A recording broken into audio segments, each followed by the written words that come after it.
Good evening everyone most welcome to your own channel right on then ਜਿਹੜੇ ਵੀ students math master cadre ਦੀ ਤਿਆਰੀ ਕਰ ਰਹੇ ਨੇ ਜਾਂ ਕਰਨਾ ਚਾਹੁੰਦੇ ਨੇ ਉਹ ਬਹੁਤ ਹੀ ਵਧੀਆ ਤਰੀਕੇ ਨਾਲ ਈਜ਼ੀਲੀ ਇਸ ਚੈਨਲ ਤੋਂ ਆਪਣੀ ਤਿਆਰੀ ਜੋ ਹੈ ਉਹ ਕਰ ਸਕਦੇ ਨੇ ਠੀਕ ਹੈ ਜੀ बड़ी आराम नाल तुसीं इत्थों अपनी तैयारी किवें कर सकते हो यू कैन फाइंड के तुहानूं इत्थे सब कुछ जो है फ्री ऑफ कॉस्टली ईजीली जो है सिलेबस पूरा का पूरा नज़र आऊगा। ये अपना चैप्टर नंबर 14 है। टोटल अपने 24 चैप्टर ने ठीक है। नियर अबाउट 10 चैप्टर है अज ये वाला चैप्टर भी अपना कंप्लीट हो चुका ठीक है जी। उस तो बाद आप देखते हैं कि डिफरेंशियल इक्वेशन या LPP के कोई एक स्टार्ट करांगे। LPP तो चलो वैसे ही एडिशनल भी हो जाना, एक क्लास का काम है होता सारा ठीक है। तो चलो बाद दी गल्लां ने तो हुण अपने कोल जो है चैप्टर नंबर 14 इंटैग्रल कैलकुलस इनडेफिनिट इंटैग्रल जो है आप कवर कर लिया सी। अज डेफिनेट इंटैग्रल के नाल ते होर बहुत सारिया चीज़ां ने उन्होंने देखा कंप्लीट करांगे इस टॉपिक नूं कंप्लीटली ठीक है जी। स्टिल जेकर तुसीं फर्स्ट टाइम आए हो तो please don't forget to like share ज़्यादा तो ज़्यादा अपने फ्रेंड्स के नाल करो ताकि वो भी वधिया तैयारी कर सकन ठीक है। एंड सबसक्राइब जरूर करो इस चैनल नूं ठीक है जी। शुक्रिया। चलो तो फर्स्टली आप स्टार्ट करते हैं ठीक है जी। टॉपिक में स्टार्ट करते हैं अपने सब तो पहला तो आप डेफिनेट इंटैग्रल की गल कर रहे थे। डेफिनेट इंटैग्रल के काफ़ी कुछ पढ़िया कि प्रॉपर्टीज़ वगैरह पढ़िया डेफिनेट इंटैग्रल हुंदा की है वो पढ़िया है ना।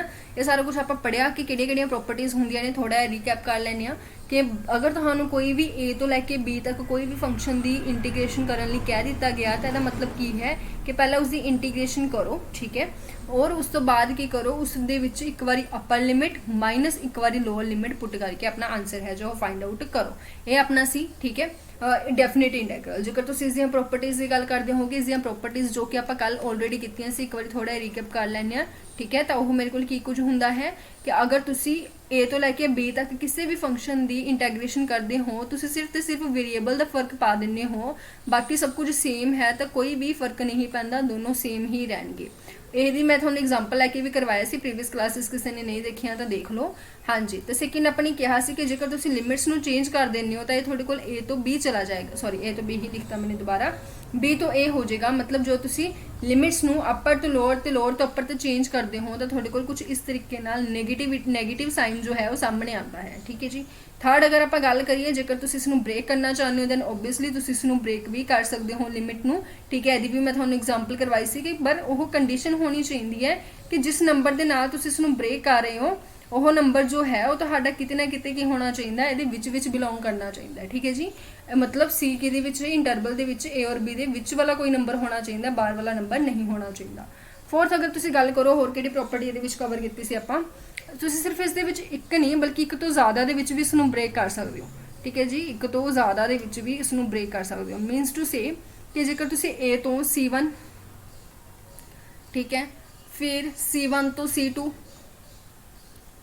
ठीक है जी फिर C2 तो C3 C2 तो C3 अप टू किन्ने भी टाइम्स तुसी ब्रेक कर सकते हो ठीक है। एंड CN चलो तक CN तक ब्रेक कर लेने हो एंड लास्ट लिमिट B होएगी तो इट इज़ वेरी क्लीयर ठीक है।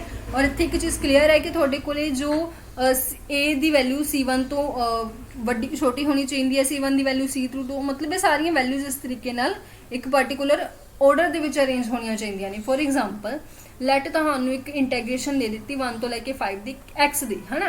वैसे इट इज़ वेरी ईजी तुसीं आराम नाल इहनूं कर लोगे पर ये जेकर तुसीं लिमिट ब्रेक की गल करने की कोशिश कर रहे हो तो इत्थे मैं इसनूं कुछ इस तरीके नाल ब्रेक कर सकती हूँ कि 1 तो 2 चला गया ठीक है जी फिर 2 तो 3 फिर 3 तो 4 एंड लास्ट वन इज़ 4 तो 5। तो किन्ने भी पार्ट्स के विच अगर तुसीं चाहो इसनूं ब्रेक करके अपना क्वेश्चन जो है सॉल्व वो कर सकते हो ठीक है।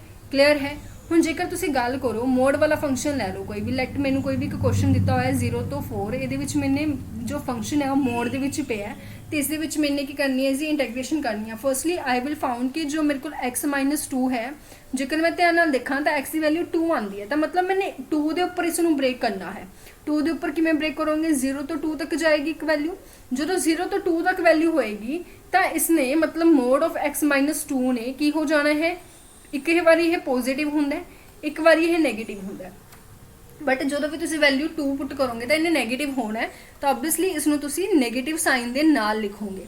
प्लस जो 2 तो लैके 4 तक है तो इसकी वैल्यू पॉजिटिव होएगी तो इस तरीके नाल तुसीं इस क्वेश्चन को सॉल्व करोगे। ये भी मैं तुहानूं प्रीवियस दस्सिया सी ठीक है। अगे चलते हैं नैक्सट वन के उपर। नैक्सट जो है वो अपने को की है कि अगर तुहानू कुछ भी दिता होया 0 to a function of x dx तो तुसी अगर चाहो तो इसनू 0 to a function of a minus x के नाल भी लिख सकते हो। तो याद करो ये प्रॉपर्टी अपने को कित्थों बनी सी, आपां इसनू इदां भी कह सकते हैं कि जेकर जरूरी नहीं हैगा कि 0 है तो उसनू जेकर तुहाडे कोल a भी है तो भी तुसी की कहोगे a plus b minus x के अकॉर्डिंग लिख सकते हो। That is a different thing कि इत्थे a की जगह ते 0 हो गया, ठीक है, करके अपने को सीधा सीधा a माइनस x हो गया। ये भी अपने कल पढ़िया सी, ठीक है। हुण इहो जिहियां प्रॉपर्टीज किदां दे क्वेश्चन दे विच यूज होंदियां ने, ये भी मैं तुहानूं दस्सिया सी। ये अपना सब कुछ होया होया। एक आपां ईवन ऑड वाला कॉन्सैप्ट पढ़िया सी कि जदों माइनस a तो a तक लिमिट हुंदी है फंक्शन ऑफ x दी। हुण फंक्शन ऑफ x कोल दो ही ऑप्शनस ने, जां तां ओह ईवन फंक्शन होवे जां फिर ओह की होवे ऑड फंक्शन होवे। जेकर ओह ऑड फंक्शन है then it is very clear कि मेरे कोल आ चीज़ होएगी, ठीक है जी, आ चीज़ होएगी जेकर वो ऑड फंक्शन है। और जेकर वो ऑड फंक्शन है तो थोड़े को लिमिट सेम है बट उसका सिर्फ साइन का फर्क है, तो तुम सीधा सीधा इसमें 0 लिख दो। फॉर एग्जाम्पल मेरे को कोई भी limit they the like 0 to नहीं 0 नहीं ना, -π/2 -π/2 तो π/2 और अंदर मैंने फंक्शन दे दिता साइन की पावर दे दी 99x। We all know that के साइन नेगेटिव आ उत्तों दी पावर भी ओड है, नहीं तो सारा ही ओड हो गया।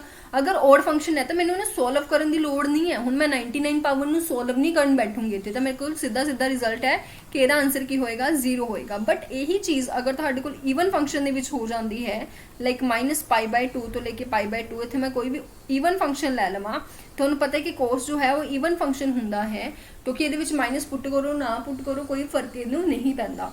तो इहनूं तुसीं किवें सोल्व करोगे 2 × 0 π/2, उस तो बाद इनू सोल्व कर लो, सोल्व करके आंसर आ जाऊगा, है ना। सोल्व वगैरह सारा कुछ आप अगे देखांगे भी किवें करना हुंदा है। तो मतलब जेकर ये ईवन है तो तुसीं की कहोगे कि इस दे आंसर की होएगा 2 0 to a function of x × dx, ठीक है जी।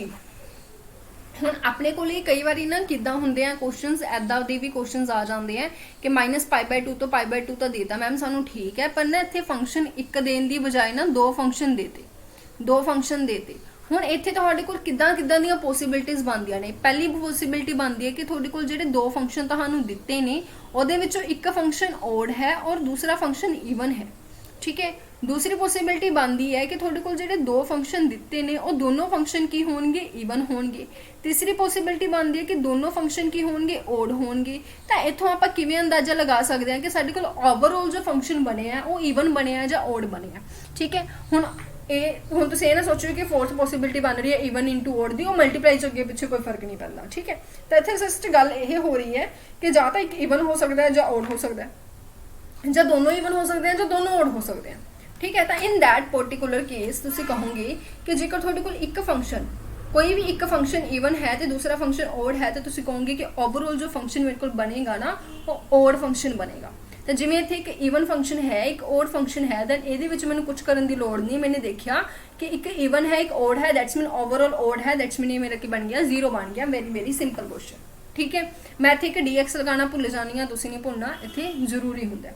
अगे देखो जेकर दोनों ही ईवन ने तो तुहाडे कोल ओवरऑल जो फंक्शन बनेगा वो फंक्शन किहड़ा बनेगा, ईवन फंक्शन बनेगा। अगर दोनों ऑड ने ना तां भी वो तुहाडे कोल ईवन ही बनेगा। तो इसनूं याद किवें रखोगे तुसीं, प्लस माइनस के कॉन्सैप्ट नाल याद रख लो कि लाइक जेकर एक ऑड नूं आपां माइनस साइन दे देने है ना, जनरली अपने माइंड विच इमेज जी बनी हुंदी है पता नहीं क्यों, तो यह अपने कोल माइनस प्लस की हुंदा, माइनस हुंदा, प्लस प्लस की होएगा प्लस, और माइनस माइनस भी की हुंदा प्लस हुंदा। तो इस कॉन्सैप्ट नाल तुसीं याद रख सकते हो, ठीक है, क्लीयर है। चलो हुण अगर आपां अगे गल करिए, हाँ जी, तो अगर आप अगे गल करिए होर किस तरीके की चीज़ां होंदियां लाइक 0 to 2a तक मैंने कोई भी एक दिता होया फंक्शन की इंटैग्रेशन, 1 मिनट, हाँ जी, फंक्शन की इंटीग्रेशन दी हुई है इंटू dx, ठीक है। तो हम इस दे विच देखो अपने कोल की है, ये दो पॉसिबिलिटीज़ बनदियां ने। पहली पॉसिबिलिटी मेरे को की बनती है कि मेरे को जो ये सॉल्व होएगा वो 0 to a तक होएगा फंक्शन ऑफ x। हाँ जी, एक ना इदा काम करना बहुत मुश्किल होंगे जो बार बार कोई प्रॉब्लम आई जाए।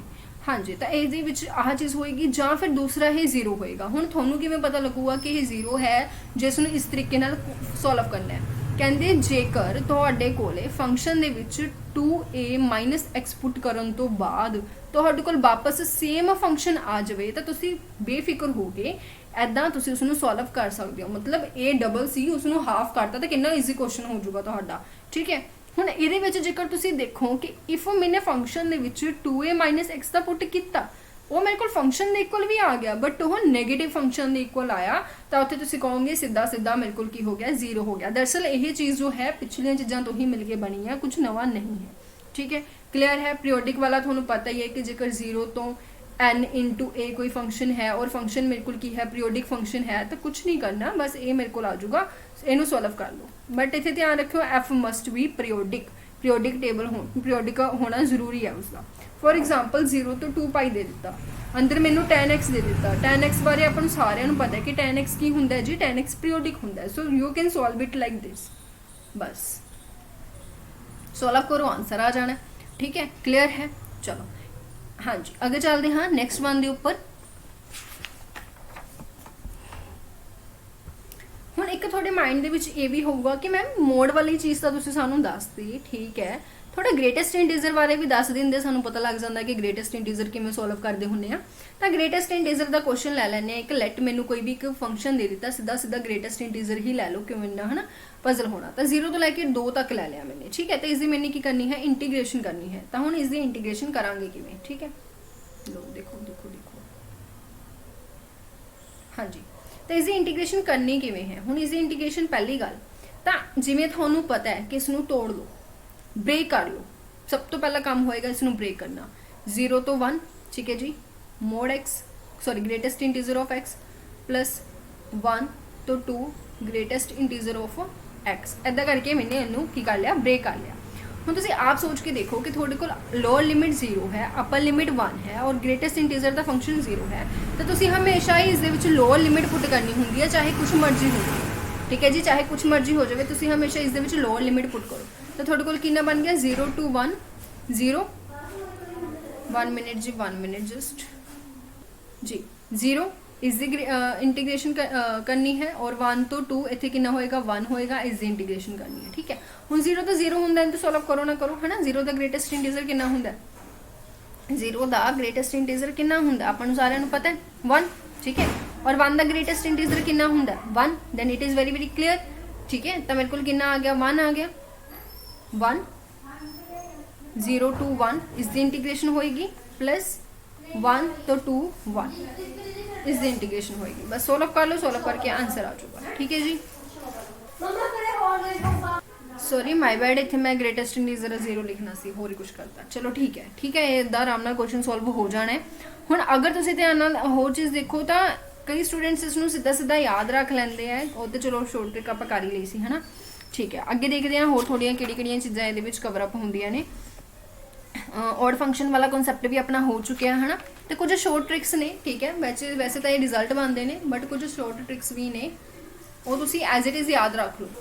लाइक फर्स्ट वन देखो मेरे को की है, कहते जेकर थोड़े को 0 तो लेके π/2 तक लिमिट दी हुई है, ठीक है जी, और ऊपर कुछ भी नहीं हैगा, 1 है, मतलब dx लिख लिया आप, ठीक है। तो a² cos² x plus b² sin² x, तो ये सीधा सीधा कह सकते हो कि मेरे को 2 इंटू ए बी इक्वल होएगा। हुण इत्थे जो ए और बी की वैल्यू है वो cos² दे नाल जो लगी हुई है या sin² दे नाल जो लगी हुई है वो हुंदी है, ठीक है। सो इसनूं सीधा जेकर तुसीं याद रख सकते हो तो ठीक है, नहीं फिर तुहानूं पता ही क्वेश्चन आपां किवें सॉल्व करते हुंदे आ, है ना। तो सैकेंड अगर आपां मैं तो तुहानूं कहूँगी याद रख लो तो बहुत वधिया गल है। चलो 0 तो लेके π तक जेकर तुहानूं दिता होया तो जेकर उपर x है, ठीक है। हुण देखो फिर दोबारा होण लग गया, जेकर ये x दिता होया तो नीचे मेरे को कितना होएगा, नीचे भी मेरे को की होएगा cos² x, ठीक है। सेम चीज़ है, बस फर्क किया ऊपर की सीगा नहीं हैगा सीगा एक्स, उरे एक्स हैगा, तो मतलब बस इन्ना ही फर्क है। तो ये मेरे को कि इक्वल होएगा, ये मेरे को π²/2ab दे इक्वल होएगा। तुसीं एवें सोच लो कि एक एक्स आ गया तो एक पाई आ गया, ठीक है। इदा याद रख लो जेकर रख सकते हो तो। चलो थर्ड अगर आप गल करिए कि जेकर तुहानूं लिमिट दी हुई है 0 to π, हुण इत्थे लिमिट का ध्यान जरूर रखना है, ऊपर लिमिट π/2 सी, नीचे लिमिट π है, ठीक है। तो यह मेरे को कितना होएगा, dx होएगा, ठीक है। डिवाइड दे विच मेरे को कितना होएगा, a² cos² x plus b² sin² x। हुण तुसीं कहोगे तो फर्स्ट ते थर्ड सेम है, सेम नहीं हैगा जी, लिमिट का फर्क है, डोंट फॉरगेट तो यह होएगा पाई अपॉन ए बी। ठीक है, तो ये सीधे सीधे रिजल्ट ने, तुसीं याद रख लो तो बहुत वधिया गल है, आराम नाल तुहाडे क्वेश्चंस ने जो ईजीली हो जाया करनगे। ठीक है, ग्रेटेस्ट इंटीजर भी मैं तुहानूं दस दिता कि किवें तुसीं उसनूं रखना है, उसनूं लिमिट्स नूं ब्रेक कर लो है ना। ग्रेटेस्ट इंटीजर का एक होर क्वेश्चन कर लैंदे आ, मैनूं लग रहा थोड़ा एक होर कर लैंदे आ। -1 तो लैके 2 तक जो तुहानूं इंटीग्रेशन दित्ती हुई है तो तुसीं इसनूं किवें करोगे, तो तुसीं इसनूं देखो ब्रेक कर लो। हुण ब्रेक किवें करोगे, -1 तो 0 तक जांदा सब तो पहला, हाँ जी, क्योंकि इत्थे -1 लोअर लिमिट है तो -1 पुट करांगे। ठीक है, उस तो बाद मेरे को आ गया प्लस 0 तो लैके 1 तक जाएगा, क्योंकि 0 है तो 0 पुट करोगे। ठीक है, और उस तो बाद 1 तो लैके 2 तक जाएगा तो इस 1 पुट करोगे, लोअर लिमिट पुट करनी होंदी है। -1 का ग्रेटेस्ट इंटीजर की हुंदा है, -1 हुंदा है, नो डाउट। ठीक है, सो इत्थे -1 की इंटीग्रेशन कितनी होएगी, -x होएगी, लिमिट पुट कर दो -1 तो 0, 0 का ग्रेटेस्ट इंटीजर 0 और 1 का ग्रेटेस्ट इंटीजर कितना होंदा है 1, 1 की इंटीग्रेशन कितनी होंदी है x। बस इनू सॉल्व कर लो, सॉल्व करके थोड़े कोल की हो जाएगा, आंसर आ जाएगा। ठीक है, तो एक बार अपर लिमिट पुट करोगे 0 माइनस, एक बार लोअर लिमिट पुट करोगे, माइनस माइनस इतने प्लस हो जाना है 1, प्लस इतने एक बार 2 आ जाएगा, एक बार मेरे को -1 आ जाएगा। ठीक है, तो सॉल्व करके देखो कितना आ गया, -1 + 1 0 है, तो 0 ही आंसर आ गया। ठीक है जी, क्लियर है। चलो ये सीगी अपनी एग्जाम्पल। तो हुण इधर कोई भी क्वेश्चन आ जाए तुसीं आराम नाल कर लोगे, मैं यही उम्मीद करती हाँ। ठीक है, हुण अगे आपां थोड़ा जिहा अगे भी चलते हैं, इत्थों तक तो सारा कुछ एक तरीके नाल लास्ट वाला ही सीगा। मैं पहला थोड़े सामने एग्जाम्पल कर रही हूँ सॉल्व। ठीक है, और ये पहले तो चलो टॉपिक लिख लैनी आ, sum of limit. Sum of limit, sum of limit एक टॉपिक कह सकते हो जी, किद्दां भी इधर कई बार क्वेश्चन आ जाते हैं। सो इस दे विच कई बार तुहानूं की दिता हुंदा, एक पूरी सीरीज़ दित्ती हुंदी है। सो एक एग्जाम्पल पहला मैं थोड़े सामने लिख रही हाँ कि limit n tends to infinity. ठीक है, और इत्थे मेरे को दिता होया 1 + n। ठीक है जी, प्लस 1/n + 2 अप टू सोन जांदा जांदा 2n तक चला गया।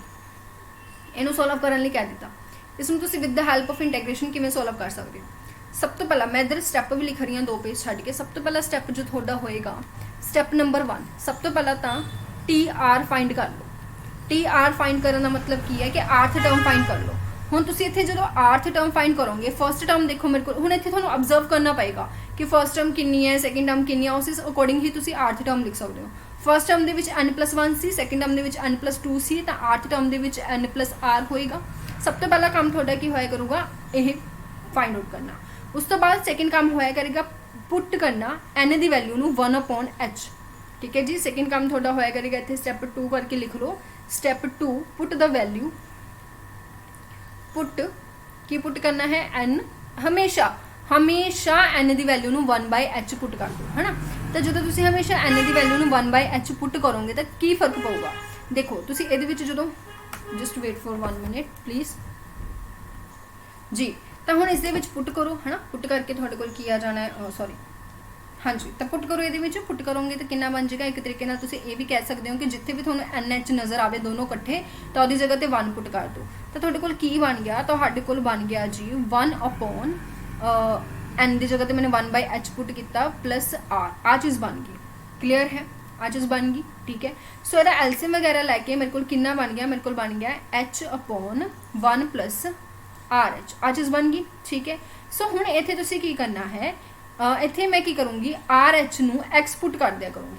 ठीक है जी, उस तो बाद मैंने RH नूं x पुट करना है। जो मैंने डेरीवेटिव किया विद रिस्पैक्ट टू r, तो मेरे को कितना बच गया, और कला h बच गया। मैं डेरीवेटिव कर रही हूँ विद रिस्पैक्ट टू r, इन्ना ध्यान रखियो। ठीक है, तो इत्थे कितना बन गया, dx बन गया। क्लीयर है, तो मतलब सीधा सीधा तुसीं ये भी कह सकते हो कि RH नूं x पुट करता तो h नूं dx पुट करता। ठीक है जी, इत्थे स्टैप नंबर 3 दे विच तुसीं लिख लो, स्टैप नंबर 3 के मैंने की किया r × h नूं मैंने की किया x पुट किया, फिर डेरीवेशन की, डेरीवेशन करके मेरे को कितना आ गया h = dx के इक्वल आ गया। ठीक है, सो हुण इहदे विच जो मैं वैल्यूज़ नूं पुट किया तो मेरे को की बन गया, मेरे को ऊपर तो बन गया dx, नीचे बन गया 1 + x। ठीक है, तो हुण इसकी इंटीग्रेशन सी ना, इंटीग्रेशन हुण जो तुसीं करोगे तो देखो n टेंड टू इनफिनिटी सीगा, तुहाडे कोल की सीगा n टेंड टू इनफिनिटी सीगा। हुण उस चीज़ नूं थोड़ा ध्यान च रखो, मेरे को जेकर r = n है ना, r = सॉरी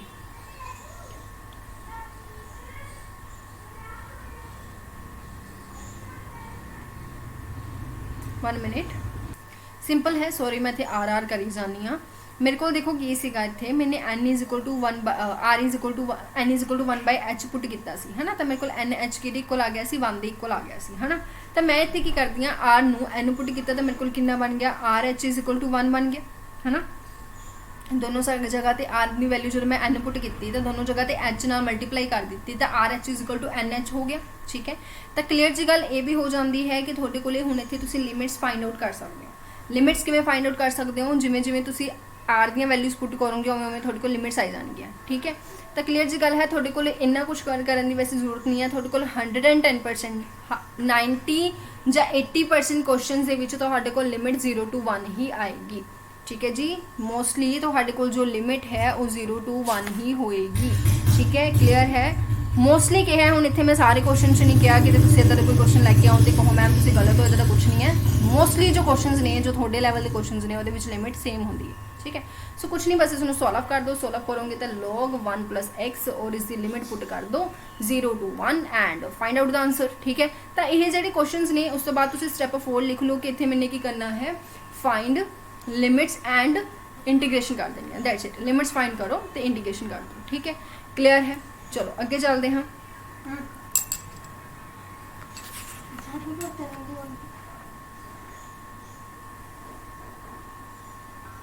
नैक्सट देखो जी, ये सी गया सारा कुछ। ठीक है, तो ये अपने क्वेश्चन हो जाते हैं आराम नाल।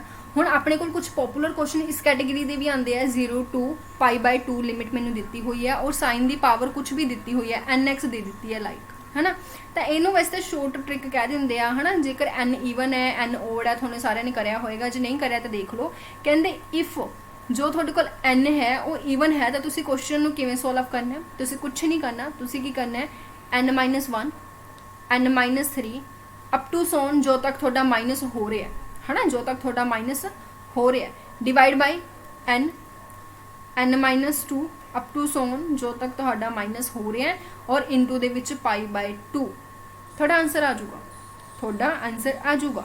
ठीक है, यह कदों जो थोड़े को n ईवन है, तुम सोचोगे मैं इन्ना कुछ करना पऊगा। थोड़े को लैट कर लो, साइन की पावर 8 आ गया, लैट कर लो साइन की पावर 8 आ गया है ना, साइन की पावर 8 आ गया। ईवन नंबर है ना, तो ईवन नंबर नहीं कहांगे आप, साइन की पावर 8 आ गया 0 to π/2।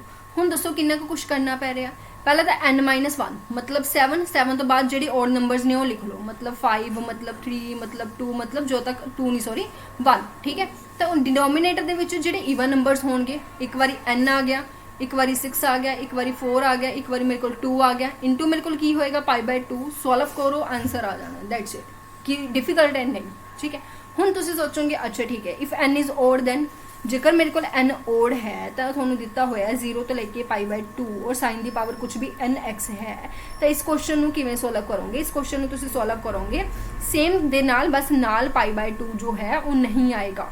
इवन दे विच π/2 आएगा, ये विच π/2 नहीं आएगा। लाइक n-1 n-3 जो तक थोड़ा सॉल्व हो रहा है, डिवाइड दे विच n-2 जो तक थोड़ा सॉल्व हो रहा है, π/2 ना लिखो, बस इन्ना का डिफरेंस है। ठीक है, हुण जेकर यही क्वेश्चन करिए, सेम ही चीज़ है for cos x, same for cos x, cos x लिए भी सेम है जी। ठीक है, ये बिल्कुल भी पजल नहीं होना, इवन ओड वाला सारा कुछ सेम है। हुण जेकर दोनों ही आ जाते हैं, मतलब साइन भी आ जाता है, कोस भी आ जाता है, मतलब साइन की पावर mx आ जाता है ना, कोस की पावर कुछ nx आ जाता है, n-dx आ जाता है ना, कुछ भी आ जाता है। तो इन्हों तुसीं किवें करोगे, जेकर तो दोनों ही ईवन ने, m ते n दोनों ही ईवन ने, मतलब एक 4 आ गया एक 2 आ गया, तो देखो किवें करया करोगे। पहला तो साइन दियां पावर्स का माइनस कर दो, साइन दियां पावर्स का माइनस कर दो, फिर कोस दियां पावर्स का माइनस कर दो है ना। एक एग्जाम्पल करके दिखाऊंगी, टेंशन नहीं लैनी। डिनोमीनेटर दे विच दोनों का एडिशन, तो उहदे विचों 2 माइनस करते जाओ, कुछ भी डिफिकल्ट नहीं है ये।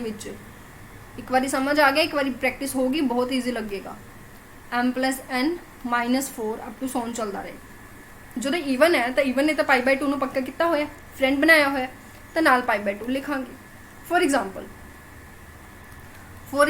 मैनू एक क्वेश्चन कोई भी दे दिता, हाँ जी कोई भी एग्जाम्पल ले लो, 0 तो लैके π/2 ले लो। मैनू दे दिता साइन 4x कोस, ईवन लवांगे जी स्क्वायर x है ना। सो एक बार पहला साइन दियां पावर्स खोलनियां शुरू कर दो, 3 1 ठीक है, इनटू कोस ਦੀਆਂ ਪਾਵਰਸ ਜੋ ਕਿ 1 ਤੱਕ ਹੀ ਖੁੱਲਣਗੀਆਂ, ਠੀਕ ਹੈ। ਡਿਨੋਮੀਨੇਟਰ ਦੇ ਵਿੱਚ ਦੋਨਾਂ ਦਾ ਐਡ ਜੋ ਕਿ 6 ਬਣੇਗਾ। ਫਿਰ 6 ਦਾ ਦੇ ਵਿੱਚੋਂ ਜਿਹੜੇ ਪਿੱਛੇ ਈਵਨ ਨੰਬਰਸ ਹੋਣਗੇ ਉਹ ਲਿਖਣੇ ਸ਼ੁਰੂ ਕਰ ਦਿਓ, ਲਾਈਕ 4 2 ਇੰਟੂ ਕੁਛ ਨਹੀਂ ਆਣਾ ਇੰਟੂ π/2 ਸੋਲਵ ਕਰ ਲਓ, ਆਂਸਰ ਆ ਜਾਊਗਾ।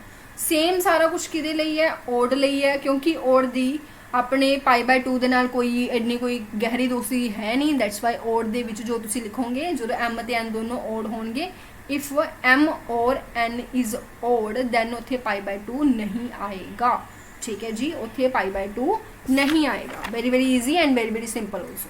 ਨਾਓ ਇਹ ਤਾਂ ਚਲੋ ਬੇਸਿਕ ਜਿਹੀਆਂ ਚੀਜ਼ਾਂ ਨੇ ਸਾਰੀਆਂ। Now we are talking about application. ਇਹ ਡੈਫੀਨੇਟ ਇੰਟੈਗਰਲ ਸੀ। ਹੁਣ ਆਪਾਂ ਗੱਲ ਕਰ ਰਹੇ ਹਾਂ ਐਪਲੀਕੇਸ਼ਨ ਆਫ ਇੰਟੀਗ੍ਰੇਸ਼ਨ। ਇੰਟੀਗ੍ਰੇਸ਼ਨ ਦੀ ਐਪਲੀਕੇਸ਼ਨ ਹੈ ਤਾਂ ਹੈ ਕੀ, ਐਪਲੀਕੇਸ਼ਨ ਆਫ ਇੰਟੀਗ੍ਰੇਸ਼ਨ। ਇੰਟੀਗ੍ਰੇਸ਼ਨ ਦੀ ਐਪਲੀਕੇਸ਼ਨ ਲੈਟ ਇਹ ਮੈਨੂੰ ਕੀ ਦਿੱਤੇ ਤਾਂ x ਐਕਸਿਸ ਤੇ y ਐਕਸਿਸ ਦੇ ਦਿੱਤੇ, ਠੀਕ ਹੈ ਜੀ, x ਐਕਸਿਸ ਤੇ y ਐਕਸਿਸ ਦੇ ਦਿੱਤੇ। ਇੱਥੇ ਇੱਕ ਇਕੁਏਸ਼ਨ ਇਹਨਾਂ ਨੇ ਲਿਖ ਦਿੱਤੀ ਕਿ x² + y² = r²। ਇਹ ਵੀ ਮੈਨੂੰ ਪਤਾ ਹੈ, ਠੀਕ ਹੈ। ਤਾਂ ਇੱਥੇ ਮੇਰੇ ਕੋਲ ਇੱਕ ਸਰਕਲ ਬਣੂਗਾ, ਇਹ ਵੀ ਮੈਨੂੰ ਪਤਾ ਹੈ, ਜਿੱਥੇ ਮੈਨੂੰ ਇਹ ਵੀ ਪਤਾ ਹੈ ਕਿ ਆਹ ਵਾਲਾ ਪੁਆਇੰਟ ਕੁਛ ਨਾ ਕੁਛ r0 ਹੋਊਗਾ ਔਰ ਇਹ ਵਾਲਾ ਪੁਆਇੰਟ ਮੇਰੇ ਕੋਲ ਸੈਂਟਰ 0 0 ਹੈ, ਠੀਕ ਹੈ। ਤਾਂ ਇੱਦਾਂ ਕਰਕੇ ਹੁਣ ਜੇਕਰ ਮੈਂ ਚਾਹਾਂ ਤਾਂ ਆਰਾਮ ਨਾਲ y ਦੀ ਵੈਲਿਊ ਕੱਢ ਸਕਦੀ ਹਾਂ, ਦੈਟ ਇਜ਼ √r² - x², ਠੀਕ ਹੈ, ਦੈਟ ਇਜ਼ √r² - x², ਠੀਕ ਹੈ। ਤਾਂ ਮਤਲਬ ਇੰਟੀਗ੍ਰੇਸ਼ਨ ਦਾ ਯੂਜ਼ ਹੁੰਦਾ ਕਿੱਥੇ ਹੈ? ਇੰਟੀਗ੍ਰੇਸ਼ਨ ਦਾ ਯੂਜ਼ ਹੁੰਦਾ ਹੈ ਏਰੀਆਜ਼ ਨੂੰ ਫਾਈਂਡ ਆਊਟ ਕਰਨ ਦੇ ਲਈ, ਠੀਕ ਹੈ। ਹੁਣ ਤੁਸੀਂ ਆਪ ਸੋਚੋ ਕਿ ਇਹਨਾਂ ਨੇ ਤੁਹਾਨੂੰ ਇੰਨਾ ਵਧੀਆ ਸਰਕਲ ਦਾ ਏਰੀਆ ਕੱਢ ਕੇ ਦਿਖਾਇਆ ਹੋਇਆ ਹੈ। ਤੁਹਾਨੂੰ ਤੁਸੀਂ ਬਚਪਨ ਤੋਂ ਪੜ੍ਹਦੇ ਆ ਰਹੇ ਹੋ ਕਿ ਸਰਕਲ ਦਾ ਜੋ ਏਰੀਆ ਹੈ ਦੈਟ ਇਜ਼ πr² ਆਇਆ ਕਿੱਥੋਂ? ਇੱਥੋਂ ਆਇਆ, ਠੀਕ ਹੈ। ਤੁਸੀਂ ਇਹਨੂੰ ਸੋਲਵ ਕਰੋਗੇ ਇੰਟੀਗ੍ਰੇਸ਼ਨ ਆਫ 0 to r, ਠੀਕ ਹੈ, ਕਿਉਂਕਿ x ਦੀ ਵੈਲਿਊ r ਹੈ, ਇੱਥੋਂ ਲੈ ਕੇ ਇੱਥੇ ਤੱਕ, ਠੀਕ ਹੈ। ਕਿਉਂ ਕਿੰਨੇ ਹਿੱਸੇ ਨੇ 1 2 3 4 ਇੱਦਾਂ ਦੇ 4 ਹਿੱਸੇ ਨੇ, ਤਾਂ ਇੰਟੂ 4 ਕਰੋਗੇ ਔਰ ਇੱਥੇ y ਦੀ ਵੈਲਿਊ ਪੁੱਟ ਕਰੋਗੇ, ਕਿਉਂਕਿ ਆਹ ਜਿਹੜੀ ਕਰਵ ਬਣ ਰਹੀ ਹੈ ਇਹ y ਦੀ ਵੈਲਿਊ ਕਰਵ ਬਣ ਰਹੀ ਹੈ, ਮਤਲਬ y ਦੀ ਵੈਲਿਊਜ਼ ਨੇ ਇਹ x² ਠੀਕ ਹੈ। ਫਾਰਮੂਲਾ ਲਗਾਓ, ਸੋਲਵ ਕਰੋ, ਤੁਸੀਂ ਦੇਖੋਗੇ ਤੁਹਾਡੇ ਕੋਲ πr² ਹੀ ਬਣੇਗਾ। ਤੁਸੀਂ ਸੋਲਵ ਕਰਕੇ ਦੇਖੋ, ਠੀਕ ਹੈ, ਕਲੀਅਰ ਹੈ। ਤਾਂ ਇੰਟੀਗ੍ਰੇਸ਼ਨ ਦਾ ਯੂਜ਼ ਇੱਥੇ ਕੀਤਾ ਜਾਂਦਾ ਹੈ, ਠੀਕ ਹੈ। ਹੁਣ ਕਈ ਵਾਰੀ ਐਗਜ਼ਾਮ ਦੇ ਵਿੱਚ ਤੁਹਾਨੂੰ ਇੰਟੀਗ੍ਰੇਸ਼ਨ ਦੇ ਫਾਰਮੈਟ ਦੇ ਵਿੱਚ ਕੁਐਸਚਨ ਦੇ ਦਿੱਤਾ, ਸਰਕਲ ਦੇ ਦਿੱਤਾ, ਕਹਿ ਦਿੱਤਾ ਏਰੀਆ ਫਾਈਂਡ ਆਊਟ ਕਰੋ, ਤਾਂ ਉੱਥੇ ਤੁਹਾਨੂੰ ਇੰਨਾ ਕੁਝ ਕਰਨ ਦੀ ਲੋੜ ਨਹੀਂ ਹੈ। ਜੇ ਤੁਹਾਨੂੰ ਲੱਗਦਾ ਵੀ ਸਿੱਧਾ ਫਾਰਮੂਲਾ ਲਗਾ ਕੇ ਗੱਲਬਾਤ ਬਣ ਸਕਦੀ ਹੈ ਤਾਂ ਬਣਾ ਲਓ, ਠੀਕ ਹੈ, ਕਲੀਅਰ ਹੈ। ਅਗਰ ਤੁਸੀਂ ਇਹੀ ਗੱਲ ਇਲਿਪਸ ਲਈ ਕਰੋ ਤਾਂ ਇਲਿਪਸ ਦੇ ਵਿੱਚ ਤੁਹਾਨੂੰ ਮੈਂ ਸਿੱਧਾ ਦੱਸ ਰਹੀ ਹਾਂ ਕਿ ਇਲਿਪਸ ਦਾ ਜੋ ਏਰੀਆ ਹੁੰਦਾ ਹੈ ਉਹ ਮੇਰੇ ਕੋਲੇ ਤੁਸੀਂ ਸੇਮ ਫਾਰਮੈਟ ਦੇ ਵਿੱਚ ਸੋਲਵ ਕਰ ਸਕਦੇ ਹੋ, ਠੀਕ ਹੈ ਜੀ, ਸੇਮ ਫਾਰਮੈਟ ਦੇ ਵਿੱਚ ਉਸਨੂੰ ਸੋਲਵ ਆਊਟ ਕਰ ਸਕਦੇ ਹੋ, ਠੀਕ ਹੈ। ਹੁਣ ਇੱਕ ਐਗਜ਼ਾਮਪਲ ਲੈ ਲੈਂਦੇ ਹਾਂ, ਚਲੋ ਇਹਨਾਂ ਗੱਲਾਂ ਨੂੰ ਛੱਡੋ, ਐਗਜ਼ਾਮਪਲ ਲੈ ਲੈਂਦੇ ਹਾਂ ਜੋ ਆਪਣੇ ਕੰਮ ਦੀ ਗੱਲ ਹੈ। ਮੈਨੂੰ ਕੀ ਦੇ ਦਿੱਤਾ, ਇੱਕ ਇਕੁਏਸ਼ਨ ਦੇ ਦਿੱਤੀ ਦੈਟ ਇਜ਼ 2y = -x + 8, ਇੱਦਾਂ ਕਰਕੇ ਇੱਕ ਇਕੁਏਸ਼ਨ ਦੇ ਦਿੱਤੀ, ਠੀਕ ਹੈ। ਔਰ ਇਹਨਾਂ ਨੇ ਕਿਹਾ, ਕਹਿੰਦੇ ਜਿਹੜਾ x ਹੈ ਉਹ 2 ਤੋਂ ਲੈ ਕੇ 4 ਤੱਕ ਹੈ, ਠੀਕ ਹੈ। ਤਾਂ ਪਹਿਲੀ ਗੱਲ ਤਾਂ ਇਹ ਬਣੇਗਾ ਕਿ ਮੇਰੇ ਕੋਲ ਇੱਕ ਲਾਈਨ ਬਣੂਗੀ, ਕੁਝ ਇਸ ਫਾਰਮੈਟ ਦੇ ਵਿੱਚ ਲਾਈਨ ਬਣੂਗੀ, ਔਰ ਇਹ ਮੇਰੇ ਕੋਲ x = 2 ਹੈ, ਇਹ ਮੇਰੇ ਕੋਲ x = 4 ਹੈ। ਕਹਿੰਦੇ ਜਿਹੜਾ ਵਿੱਚ ਵਾਲਾ ਪਾਰਟ ਹੈ ਉਹ ਕਵਰ ਅਪ ਕਰਕੇ ਇਹਦਾ ਏਰੀਆ ਫਾਈਂਡ ਆਊਟ ਕਰਕੇ ਦੱਸੋ। मैं कहा ठीक है। तो y मेरे को कितना आ गया, y मेरे को आ गया -x/2 + 4 आ गया। बोथ साइड से लो integration with respect to x। तो मैंने की करनी है, इंटीग्रेशन फाइंड आउट करनी है। तो इधर मेरे को कितना आ जाएगा x² सॉरी हाँ x² + 4x। ਹੁਣ ਮੇਨ ਇਹਦੇ ਵਿੱਚ ਕੁਐਸਚਨ ਆ ਜਾਂਦਾ ਕਿ ਲਿਮਿਟਸ ਕੀ ਲਵਾਂਗੇ। ਲਿਮਿਟ ਕਿਉਂਕਿ ਇਹ x = 2 ਹੈ, ਇਹ x = 4 ਹੈ, ਤਾਂ ਜੋ ਮੇਰਾ x ਹੈ ਉਹ ਕਿੱਥੋਂ ਕਿੱਥੇ ਤੱਕ ਵੇਰੀ ਕਰ ਰਿਹਾ। ਮੇਨ ਇੱਥੇ ਸਾਰੀ ਕਹਾਣੀ ਉਹਦੀ ਹੁੰਦੀ ਆ, ਲਿਮਿਟ ਦੀ ਹੁੰਦੀ ਹੈ ਕਿ ਜੋ ਤੁਹਾਡਾ x ਹੈ ਉਹ ਕਿੱਥੋਂ ਲੈ ਕੇ ਕਿੱਥੇ ਤੱਕ ਵੇਰੀ ਕਰ ਰਿਹਾ ਹੈ। ਉਹ ਤੁਹਾਡਾ 2 ਤੋਂ ਸ਼ੁਰੂ ਹੁੰਦਾ ਹੈ, 4 ਤੇ ਆ ਕੇ ਵਿਚਾਰਾ ਰੁਕ ਜਾਂਦਾ ਹੈ, ਕਿਉਂਕਿ ਜਿਹੜੀ ਆ ਦੇਖੋ ਤੁਹਾਡੇ ਕੋਲ ਇਹ ਵਾਲਾ ਏਰੀਆ ਕਵਰ ਹੋ ਰਿਹਾ। ਤੁਸੀਂ ਸੋਚੋਗੇ ਮੈਮ ਤੁਸੀਂ ਆਹ ਵਾਲੀ ਚੀਜ਼ ਤਾਂ ਲੈ ਲਈ, ਤਾਂ ਆ ਕਿਵੇਂ ਪਤਾ ਲੱਗੂ ਇਹ ਉਹ ਵੈਲਿਊ ਹੈ ਜੋ ਤੁਸੀਂ ਉਰੇ ਲਿਖੀ ਹੋਈ ਹੈ, ਇਹ y ਦੀ ਵੈਲਿਊ ਹੈ, ਤਾਂ x ਦੀਆਂ ਵੈਲਿਊਜ਼ ਇਹ ਵਾਲੀਆਂ ਨੇ, ਠੀਕ ਹੈ। ਤਾਂ ਹੀ ਆਪਾਂ ਵਿਦ ਰਿਸਪੈਕਟ ਟੂ x ਕਰ ਰਹੇ ਹਾਂ। ਤਾਂ ਲਿਮਿਟ ਜਿੱਥੋਂ ਜਿੱਥੇ ਤੱਕ ਵੇਰੀ ਹੋ ਰਹੀ ਹੈ x ਦੀ, ਉਹੀ ਆਪਣੀਆਂ ਕੀ ਹੁੰਦੀਆਂ ਨੇ, ਲਿਮਿਟਸ ਹੁੰਦੀਆਂ ਨੇ। ਸੋਲਵ ਕਰੋ, ਆਨਸਰ ਆ ਜਾਊਗਾ। ਤਾਂ ਮਤਲਬ ਇੰਨੇ ਕੁ ਏਰੀਆ ਦਾ, ਜੋ ਮੈंने ਇੱਥੇ ਥੋੜਾ ਬਾਹਰ ਵਾਲਾ ਵੀ ਬਲੈਕ ਕਰਤਾ, ਇਹਨੂੰ ਇਰੇਜ਼ ਕਰ ਦਿਓ। ਇੰਨੇ ਕੁ ਏਰੀਆ ਦਾ ਤੁਹਾਡੇ ਕੋਲ ਕੀ ਆ ਜਾਏਗਾ ਜੀ, ਇੰਨੇ ਕੁ ਪਾਰਟਿਕੂਲਰ ਏਰੀਆ ਤੁਹਾਡੇ ਕੋਲ फाइंड आउट ਹੋ ਕੇ ਆ ਜਾਊਗਾ, ਠੀਕ ਹੈ, ਕਲੀਅਰ ਹੈ। ਚਲੋ ਉਮੀਦ ਹੈ ਕਲੀਅਰ ਹੋਊਗਾ, ਠੀਕ ਹੈ। ਤਾਂ ਇਸ ਤਰੀਕੇ ਨਾਲ ਤੁਸੀਂ ਜੋ ਹੈ ਇੰਟੀਗ੍ਰੇਸ਼ਨ ਦਾ ਐਪਲੀਕੇਸ਼ਨ ਕਰਦੇ ਹੋ, ਇੰਟੀਗ੍ਰੇਸ਼ਨ ਨੂੰ ਯੂਜ਼ ਕਰਦੇ ਹੋ, ਠੀਕ ਹੈ, ਕਲੀਅਰ ਹੈ। ਬਾਕੀ ਕੁਐਸਚਨਸ ਦੇ ਵਿੱਚ ਕਰਾਂਗੇ, ਤੁਹਾਨੂੰ ਜ਼ਿਆਦਾ ਪਤਾ ਲੱਗੂਗਾ। And that's it.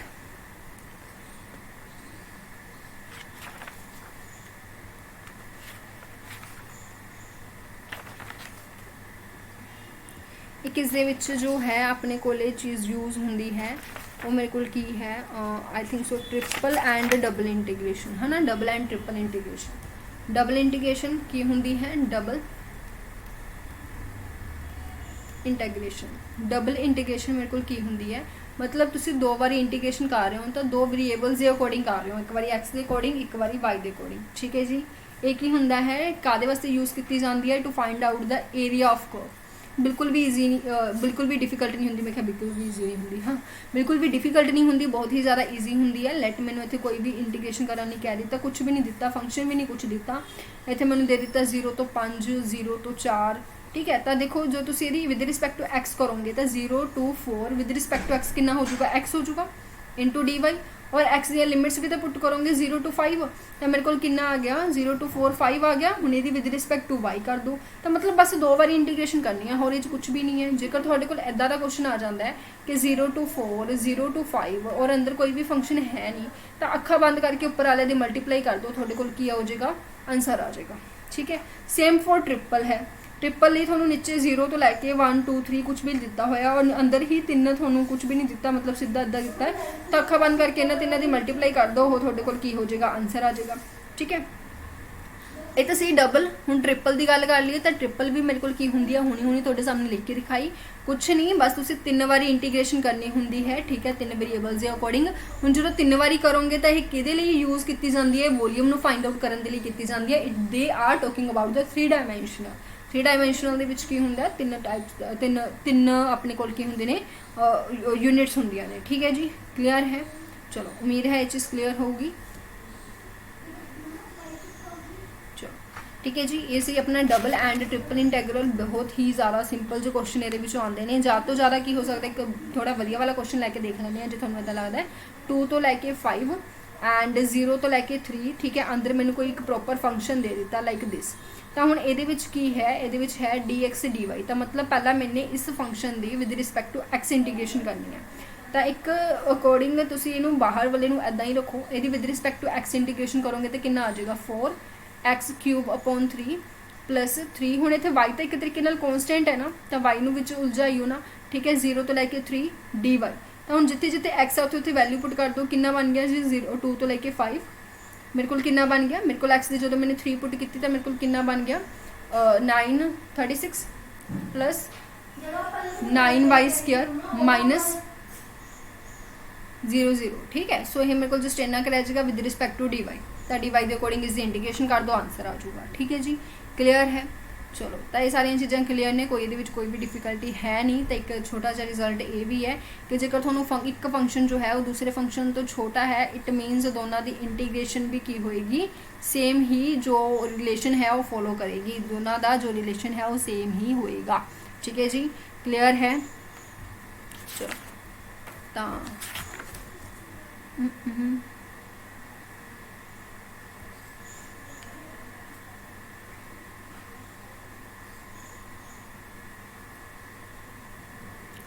दिन ये टॉपिक भी अपना इत्थे ही कंप्लीट होंदा है। स्टिल थोनों लग्या कि हाँ जी मैम ये चीज़ पेंडिंग है जो ये चीज़ रहिंदी है, तो तुसीं मैनूं कमेंट कर दिओ जो मैसेज कर दिओ, आपां उसनूं कर लवांगे कंप्लीट।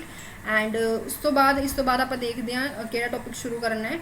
तो मैंने लगता एक दिन लगा के आप एलपीपी कंप्लीट कर लिए, फिर उसके बाद डिफरेंशियल इक्वेशन शुरू करांगे। जो पहले डिफरेंशियल इक्वेशन कर लेंगे कोई एडा इशू नहीं है, तो कोई भी टॉपिक आप स्टार्ट कर लेंगे, ठीक है जी। क्लीयर है, तो अज भी मेरे ख्याल दे विच हाँ ठीक है, तो चलो ठीक है। फिर ये टॉपिक इत्थे कंप्लीट होंदा है। नैक्सट टॉपिक की क्लास भी तुहानूं कल बिल्कुल इस सेम टाइम के उपर जो पहला मिल जाएगी, ठीक है। कोई भी डाउट होया you can comment and ask, ठीक है। That's it, thank you.